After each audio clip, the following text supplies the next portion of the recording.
Good evening, everyone. Welcome to People's Voice Season 2. You have to have the courage to follow your dreams because there will always be obstacles you have to face before you reach your dream. Walt Disney rightly said, all our dreams can come true if we have the courage to pursue them. Today's our speakers are epitome of hard work and courage. They are the amalgamation of dedication, determination, and devotion towards the passion that lead to the success. Also today, for the very first time in People's Voice series, we are having two speakers at the same time. So let's see whether here and now are here or not. And I can see they are in the room. No, I can't.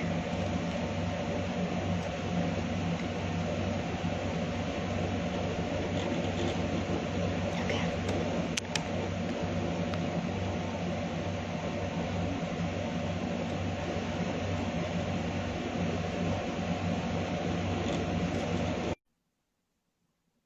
I have already invited them. They will be here anytime now. Hey Aditya, hey Nikhil, Hello. Hi, Nasima. how are you all doing? Very well. How are you? I'm doing great. Looking at you guys here, feeling better. Yeah, we're trying to fit in one screen. Yeah. I know it's a task, but yeah, I think we are good. We are good. Let's start. But before we dive into the real conversation, let me just quickly introduce you both. All right? Yes. Aditya Gupta is the co-founder of Here and Now. He is a versatile, creative, and sought-after training professional. Aditya has had 2 successful business ventures and over 5 years of contribution to various industries, including consulting, performing arts, hospitality, and e-commerce. And he is also a passionate public speaker. Whereas Nikhil Juneja is also the co-founder of Here and Now, learning and development professional with over 17 years of experience in the areas of facilitation, coaching, and consulting. Nikhil's workshop and coaching methodology is focused on the using the inside-out process to break and create new behavioral patterns for his clients. He is now has established a solid reputation as a creative consultant. Guys, People's Voice Season 2 welcome you here. Thank you very much. Thank you. Pleasure to be here. All right.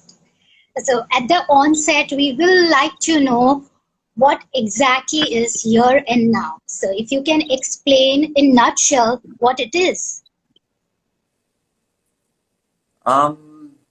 Okay. So Here and Now actually is an organization which is into the field of training and education, but training and education for not the usual people, but for the people who refuse to learn the ordinary way.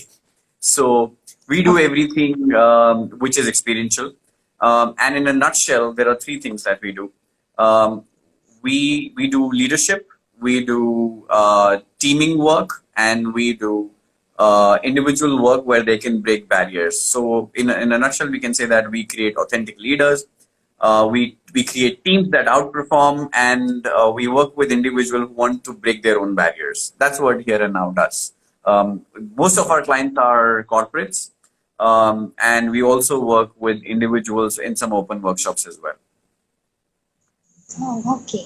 So basically you are doing everything that an individual needs to be out there in the corporate world. You are making them to stand confidently there.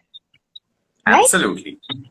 Yes. Whether it's Okay. corporate or in their own personal life, if you're looking for any breakthrough to happen, realize and unleash your own potential, this is where it starts. Contact us Here and Now. Absolutely. So now everyone know what Here and Now does. So I don't know to whom I have to address. I'll just throw the question out there. Whoever likes to answer, just go ahead and answer the question.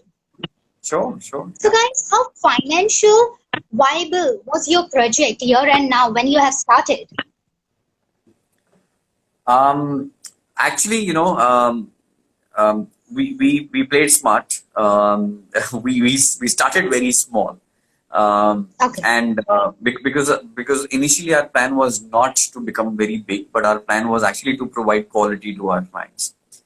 And for quality, we decided that we don't want to catch the speed initially, but we want to first create a reputation in the market. And Okay. we want to show impact with the clients that we work. So initially, we focused only on working with certain clients and creating some Okay. case studies which will help us create a strong foundation and reputation. And Okay. slowly, through whatever we were earning, uh, with that, we started building up capital. We worked from a Okay. small office initially, like they say, a lot of startups start from a garage. That's how we started. And yeah, I Okay. think now we can say that now it is financially viable, but yeah, we started very small. And to add to I what believe, Nick said, yeah, sorry. please go ahead, Aditya. So, Please go ahead, Aditya. so to add to what Nick said, whatever the amount of the project that we closed, a certain amount, we made sure we invested in the company as per the props or whether it was human resources. And one of the major things which we have implemented in our business is that whichever trainer or the next person that joins in our company, they are not just an employee of the company who does what they are told, but we look for people who join the company with an entrepreneur mindset so that they are not just contributing for their own benefit, but the company's benefit overall, who understand the bigger picture and know the real reason of what they're doing behind behind the reason why they're doing. So in a way, Oh, everybody is responsible for increasing the revenue centers in the company and making sure that we keep the cost centers in the company as low as possible. okay. All right. So initially you are saying whatever was coming in your account, you are trying to reinvest and make bigger returns, bigger Yeah. revenue for future. Yeah. Yes, absolutely. So we paid our people first, and then we paid ourselves later. I believe entrepreneur is that kind of a work. You have to think about yourself towards the end. It's about others. We have to do this work selflessly. Absolutely. At least this is Talk what I about, have learned. Yeah, please go ahead. please go ahead. I'll continue later. This is what at least I have learned about the entrepreneurs since I have started this session, that be selflessly, have patience, just keep working. Yeah, you're right. You're right. Absolutely. A lot of people think that, when we leave our job, we will become our own bosses and, we will work when we want. But actually, it's the opposite. We start working 24 by 7, and there is nothing else that we can think of, at least for the first 6, 7 years. So that is what happens. Mhm. Yeah. Oh, okay. Aditya, you wanted to add something? I just wanted to add on the selfless part. There have been a couple of projects where we work for the client with absolutely zero profit, and that turned out to be very beneficial for us. And the kind of work that we do, like wherever we have worked, we've always got 6 out of 5 stars, and we've got references for other projects also. So we trust the quality that we deliver to a client, whether it's content, whether it's pre-work, post-work, during the session. I can vouch for, in fact, we can vouch for the kind of trainings that we provide to our clients. And in certain situations, we have done at very minimal or sometimes 0% margins, and that has paid us off well in the near future. Okay. To be honest, I really feel sad that there are people out there who have to work without having any monetary return. But I'm sure all this hard work in long run will definitely pay it off. It I'm is sure. absolutely. Yeah, yeah. Absolutely. Absolutely. A part of our business comes from building relationships with people. Sometimes we are going through hard times, sometimes our clients are going through hard times. So monetary part, Mm-hmm. it comes secondary for us. The first is relationship and solving the real problem for the client. Absolutely. Absolutely. Oh, guys, when we start any venture, there is lot of legality when we want to make it a legal body. So what kind of red tapeism you have faced during launching your venture? Actually, while launching it, because it's a learning and development organization, launching it initially was there was no red tapeism because everything is legal now in India at least. But to grow the business, yes, there was some red tapeism, for which we were prepared already actually, and we had decided that one thing we are not going to do is compromise on our values. So Absolutely. because of that we were able to do that because, like I mentioned earlier, our plan was not to grow very fast. We wanted to give quality. We wanted to live the values that we are going to teach other people because we're a leadership organization. So we were okay to start now that we have a reputation in the market. Now clients reach out to us through word of mouth and all that. So yeah, there was red tapeism, but sometimes in desperation people give into that. But we were clear that we are not going to compromise on values. So we are okay to go slow. So that's what happened. Okay. Okay. So you believe that you didn't have to go through that hassles one normally have to go, especially when they want to make it a legal entity. Not really. For a legal entity, no. There's one reference though, if you look for Here and Now, it will not just show you as a training and consulting organization, it will show you as a American TV show. It will show you as a clothing brand. So till date on our Instagram page, we get tagged on people who wear clothes from Here and Now and tag us, thinking we are the manufacturers. So that is a confusion we still have to sort out. But like they say, there's no publicity as bad publicity. So whatever publicity you get, we enjoy it.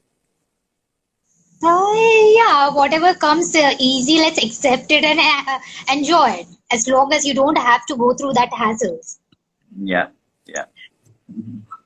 Guys, so wherever we go, whether it's a corporate world, if we are even joining a new company, sometimes, we do not get warm welcome in any field. And I'm sure, I hope you not, but was there any animosity when you were new in the market, maybe from the competitors or for someone else? How was the venture launch, not in terms of monetary? This question is making me emotional because they say that sometimes your ideals become your rivals. So that definitely happened. People that used to look up to, when they got to know that we are starting our own venture and then things are happening. So that's where it happened actually. Okay. And initially with that animosity, we did feel lost also. That we missed those mentoring conversations. With competitors, definitely it happens, but it did happen from our ideals as well. So it was. So was it tough phase? So how you reacted? What made you come back on it? So in that moment, definitely it was tough. Like I said, because this question only made me emotional. It was definitely tough. I felt rejected, felt alone. But then they say no, that when people say no to you, that's when you learn how to become independent. And that's exactly what happened with time. The tough situation make us tougher day by day. Yeah. Anything that doesn't kill us make us strong. Talking about tough situation, there was one incident. We were in Gurgaon going for a client meeting. Both of us and the competition were meeting the same client. Yeah. They were coming back from the client's meeting room and we were going towards the client meeting room and we exchanged a small glance and you're like, hi, hello, what's up, how's it going? And both of us knew what's going on. Yeah. A lot of those things also happen at times. That must be a bit awkward situation, isn't it? Yeah, absolutely. Sometimes, when we've applied for a tender, in the same conference room with the client. Outside the conference room, we are sitting with our competitors, and those awkward smiles and all that happen. Yeah. And our viewer wants to know, not me, who got the deal. Who got the deal? It's business. Sometimes they win, sometimes we win. Yeah, that happens. Whichever can provide the better value, negotiate better. There were sometimes we Right. got the projects. There was a couple of times where they got the project. Yeah. No harsh feelings. And true. And they say when you get rejection, then definitely something better is waiting for you ahead. So let's go with the positive attitude. Absolutely. And, with that, what I'm also remembering is every time we did not get a deal, we took it as a learning experience because we learned something from that meeting. So True. that definitely helps us. And in fact, the deals which we did not get, they made us think what the other companies are offering that we are not. Are we not innovating at such a pace that we should? What are we doing wrong? Do we need to take some corrective measures? So we are glad we have competition, a lot of competition in the market. Otherwise, we would also become complacent. Yeah. And it only make us sharpen our own skills and talent. Yes, absolutely. And that makes me ask my next question, which is related to the customers, clients. How do you increase the client base for your company? So initially, all of our business was on word of mouth because like I mentioned, we wanted to start slow. We worked with one client; they gave us a reference for another one, and then another one, and then another one. That is how we started, and that gave us the confidence that we're doing good work. And now, after being so many years in the business, we also realize that that is something that we can't depend on for everything. So with that confidence, we started creating our visibility in the market as well. So one of the things we definitely do is that we do a lot of meetings. Actually, meetings before the pandemic, we were doing a lot of meetings. But then that happened. Now is the time to be online. And we now do a lot of free sessions as well for a demonstration. And when we do a demo, we showcase our talent, and the people who resonate with us, they join us for the workshop and become our clients. But yeah, initially we do a lot of free work to increase our lead. It's free work, and word of mouth really helps you, which took you ahead with your quality of work. Yeah. Okay. Before we go to our next question, there were a couple of private messages I got after I published your post. They were saying, in such a young age, what it takes to become entrepreneur. I was like, just take talent. They are talented people, so they are entrepreneur. I was just kidding. But from your experience, what you think it's important for a youngster to go and follow your path? Wait, who's the question for? I told you I'll just throw the questions. Choose whoever wants to. Yeah, I think I think even a kid can become an entrepreneur because there's no rule. A 5-year-old or a 10-year-old, when people when kids can collect those stamps. I've heard stories where some people, in the chips packet, they get what is it called, that frisbee kind of a thing, and there was this kid who had painted it, and he's started selling it to other kids. So I think anybody who has that thing about creating something new and innovation can become an entrepreneur. So it's not us. I think even a kid can become an entrepreneur. All you need to become an entrepreneur first is an idea. That's it. An idea, of course. What you want to do unique, which is not there, which is not out there. And of course, your focus, commitment, hard work, all those quality goes hand in hand. Yeah, absolutely. Secondary, yes. When you have an idea, to implement that idea, that execution, because idea also, you're right. Everybody has an idea, but there are very few people who do something about it. Exactly, exactly. Yeah. Okay. All right. I hope people out there got the message what you need to start at a very young age. Guys, we are in a very sad scenario, pandemic phase. Uh, what's what helps you to cope up with such phase and let the business going? So when this happened, honestly speaking, we were in a shock.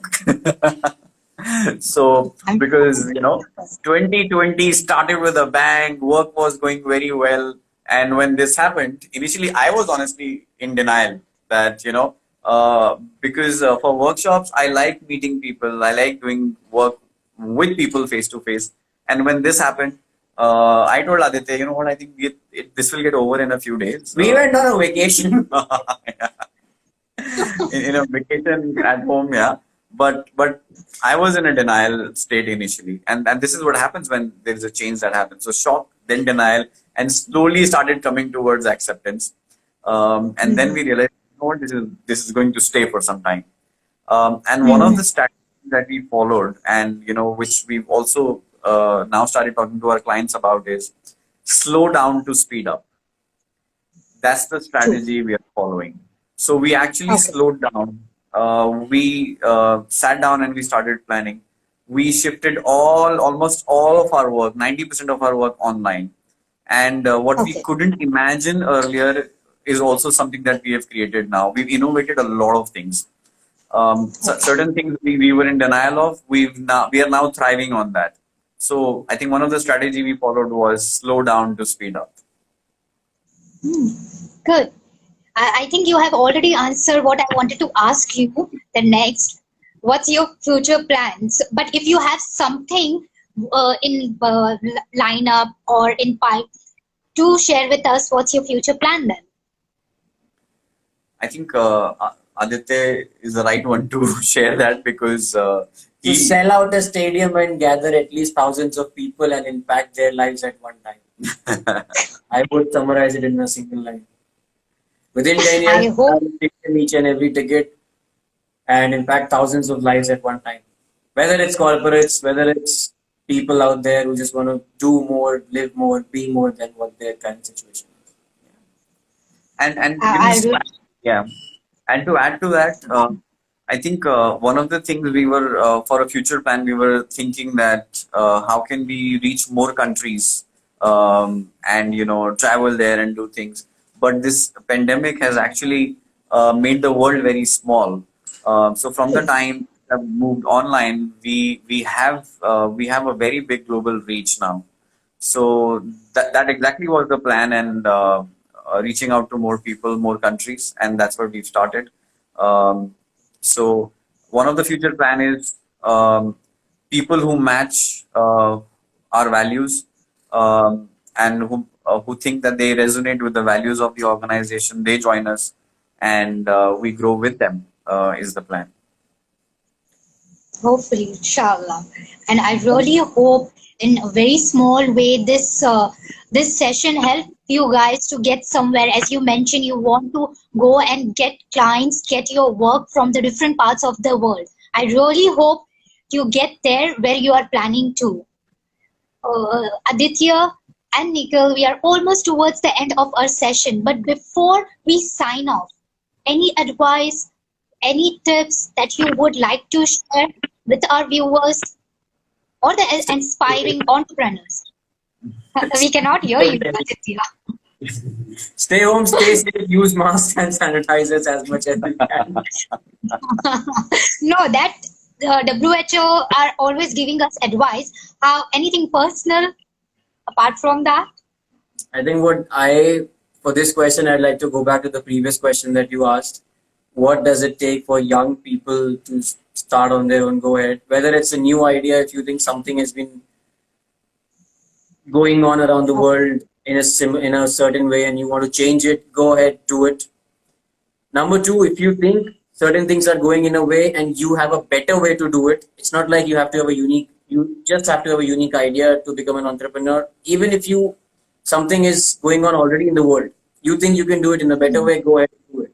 My best example for that is the company OnePlus. recently came into the market, into the mobile manufacturing industry, has a very good market share in the current scenario as compared to Apple and Samsung. They're doing the same thing. They're manufacturing mobile phones now. They're also getting into television, etc., etc.